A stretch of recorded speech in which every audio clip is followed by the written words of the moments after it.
Papasakosiu jums apie ginklus.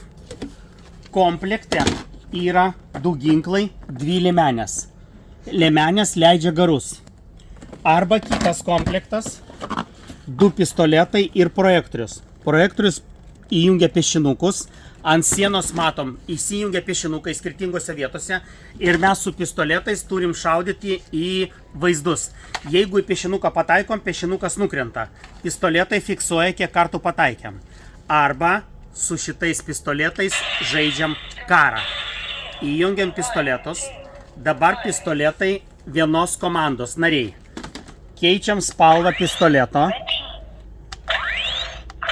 Gali būti 4 skirtingų spalvų komandos ir šaudom.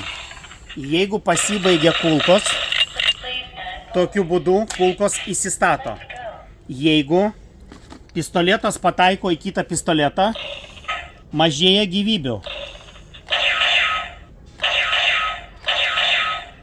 Galim keisti ginklus. Spaudžiu mygtuką, pasikeičia ginklai. Tuo metu, kai pakeičiam ginklą, šovinių nėra, jos reikia užtaisyti. Vėl pakeičiu, šovinių nėra, reikia užtaisyti. Ir kariaujam su pistoletais. Dar pakartosiu, komplekte 2 pistoletai.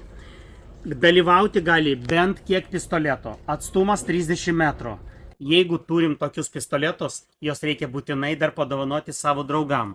Kai susirenka didesnis kiekis žmonių, žaidimas pasidaro dar įdomesnis. Gali visi vaikai su šitais pistoletais kariauti prieš kiekį. Kodėl 6-7? Todėl, kad vienas rinkinys kainuoja 6-7, o kitas rinkinys kainuoja